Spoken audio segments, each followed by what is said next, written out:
Israel ராணுவத்திற்கு ஆயுதங்கள் மற்றும் ராணுவ உபகரணங்களை அமெரிக்கா அனுப்பி வைத்திருக்கிறது. மேலும் இது குறித்த விவரங்களை வழங்குவதற்காக இணைகிறார் எமது செய்தியாளர், எமது மூத்த துணை ஆசிரியர் ஜோ மகேஸ்வரன். ஈரான் தரப்பிலிருந்து அமெரிக்கா இந்த போர்ல பங்கு பெற்றுச்சு அப்படிங்கிற சூழல்ல சரி செய்ய முடியாத இழப்பு அமெரிக்காவுக்கு ஏற்படும் அப்படின்றத ஈரான் தெரிவிச்சிருந்துச்சு. இந்த ஆயுதங்களை வழங்கி இருக்கிறது அந்த நிலையை உருவாக்குமா அமெரிக்காவுக்கு? விக்னேஷ், நம்ம சற்று நேரத்திற்கு முன்பாக பார்த்திருந்தோம். இஸ்ரேல் மீது ஈரான் தாக்குதல் நடத்தினதுல 95% ட்ரோன்கள் எல்லாம் முற்றிலும் தாக்கி அழிக்கப்பட்டதாக இஸ்ரேல் ராணுவம் தெரிவிக்கின்றதுங்க. அது நிறைவா நான் சொல்றப்ப அமெரிக்கா இதுல நேரடியா ஈடுபடுவதற்கான வாய்ப்புகள் அதிகமாக இருக்கு அப்படின்னு சொல்லியிருந்தேன். ஏன்னா ஈரான் தயாரிக்கிற அணு ஆயுதங்கள் இஸ்ரேலுக்கு மட்டுமல்ல, அமெரிக்காவுக்கும் பிற நாடுகளுக்குமே பெரும் அச்சுறுத்தல் அப்படின்னு இஸ்ரேல் தொடர்ந்து சொல்லிட்டு வருது.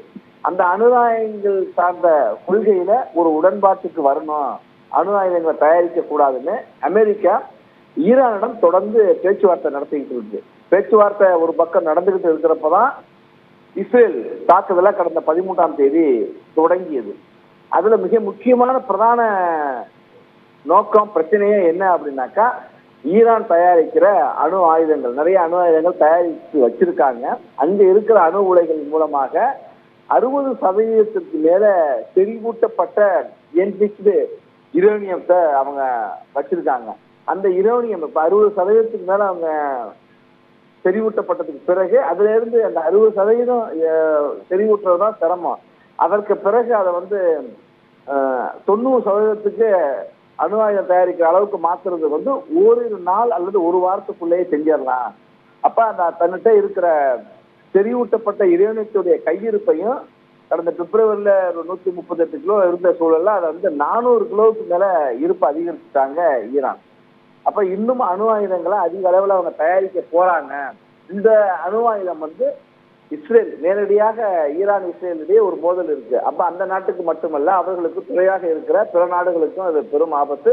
சுற்றி இருக்கிற மத்திய கிழக்குல ஒரு பெரும் அச்சுறுத்தல் அப்படின்னு தான் இஸ்ரேல் சொல்லிதான் இந்த தாக்குதலை அவங்க தொடங்கினாங்க. அமெரிக்காவும் இஸ்ரேலுடைய அதே நிலைப்பாட்டுலதான் இருக்கு. ஈரான் ஒரு உடன்பாட்டுக்குள்ள வரணும், நீங்க அணு ஆயுதத்தை தயாரிக்கலன்னா மிக கடுமையான விளைவுகளை சந்திக்க நேரிடும் அப்படின்னு டொனால்டு ட்ரம்ப் தெரிவிச்சிருந்தாரு. உங்களுக்கு நிபந்தனையற்ற சரணடையணும் அப்படின்னு அமெரிக்கா சொல்லியிருக்கு. அமெரிக்கா நிபந்தனையற்ற சரணடையணும் இந்த வார்த்தை பிரயோகம் என்பதை பார்க்கிறப்ப 2ஆம் உலக போர்ல பயன்படுத்தின வார்த்தை. அதற்கு முன்னாடி 1862 தான் அமெரிக்காவில அது சொல்லியிருக்காங்க. இது முறை வரலாற்றுல 2 முறைதான் அமெரிக்கா ஒரு நாட்டை பார்த்து, ஒரு எதிர்த்தரப்பை பார்த்து நிபந்தனையற்ற சரண்டர்னு சொல்லியிருக்காங்க. அப்படின்னாக்கா நேரடியாக அவங்க தாக்க போறாங்க அப்படிங்கிறதுதான் அதுக்கான திட்டத்தை வகுத்துட்டாங்க, தயார் நிலையில் இருக்கிறாங்க. உத்தரவும் பிறப்பிக்கப்பட்டிருக்கு. இறுதி உத்தரவு அமெரிக்க ராணுவத்துக்கு பிறப்பிக்கப்படுறதோட இருக்கு, தயார் நிலையில இருக்கிறாங்க அப்படின்னு தான் சர்வதேச போர் நிபுணர்களுடைய கணிப்பா இருக்கு. இந்த சூழல்ல இஸ்ரேலுக்கு நேரடியாகவே அமெரிக்கா உதவல. ஆனா இந்த இஸ்ரேல் தாக்குதலை தொடங்கினப்ப அமெரிக்கா என்ன சொன்னாங்கன்னா, எங்களுக்கும் இந்த தாக்குதலுக்கு எந்த தொடர்பும் இல்லை, ஆனால் எங்களுடைய மக்களுக்கு ஒரு பாதிப்பு ஏற்பட்டுச்சுன்னா நாங்க சும்மா விட மாட்டோம் அப்படின்னு அமெரிக்கா சொன்னுச்சு. ஆனா உலக நாடுகள் என்ன சொன்னாங்கன்னா, அமெரிக்கா இதுல நேரடியா ஈடுபடலன்னு சொன்னாலும் கூட அமெரிக்கா தான் இந்த போரையே நடத்துது, அமெரிக்காவுக்காக தான் இஸ்ரேல் இந்த போரை நடத்துது அப்படிலாம் சொன்னாங்க. இப்ப அமெரிக்கா இந்த போர்ல ஈடுபட்டிருக்கு அப்படிங்கிறத அங்க இருக்கிற ஊடகங்கள் இன்னைக்கு ஒரு செய்தியா வெளியிட்டிருக்காங்க.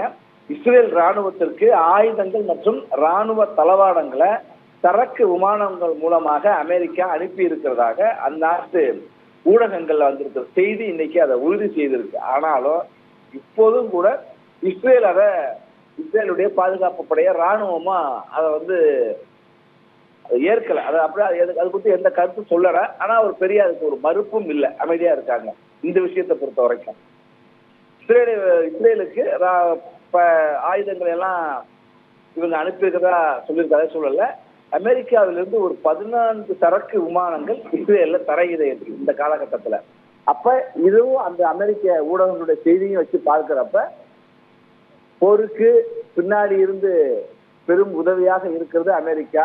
அதற்கான நவீன உபகரணங்களை, ஏன்னா இன்னொரு முக்கியமான விஷயம் இந்த இதை பொறுத்த வரைக்கும், அணுசக்தி நிலையங்களை அவங்க 100 அடி தரையிலிருந்து 100 அடி ஆழத்துலதான் அந்த அணுசக்தி ஆராய்ச்சி மையங்களை ஈரான் வச்சிருக்கு. அதை தாக்கணும் அப்படின்னா அந்த 100 அடிக்கு கீழே போய் தாக்கணும்னா அதற்கான பங்கர் பஸ்டர் பாம்னு ஒண்ணு இருக்கு. அது அமெரிக்காட்ட மட்டும்தான் அது இருக்கு அப்படின்னு சொல்றாங்க. அந்த பாம் அந்த குண்டு 100-150 அடி ஆழத்திலையும் போய் இருக்கிற இலக்குகளையும் தாக்கும். தரைக்கு கீழே 100 அடிக்கு 150 அடி வரைக்கும் தாக்கும், அதை அழிக்கும் அப்படின்னு சொல்றாங்க. அப்ப அந்த உபகரணம் வச்சிருக்கிறது அமெரிக்காட்ட தான் இருக்கு. அப்ப அந்த பஸ்டர் பாம இஸ்ரேலுக்கு அமெரிக்கா கொடுத்திருக்கா, அதை கொண்டு இப்ப விரைவில் அமெரிக்காவோ அல்லது இஸ்ரேலோ தாக்குதல் நடத்துமா என்கிற கேள்விதான் இந்த செய்தியின் மூலமாக வந்திருக்கு. விக்னேஷ்,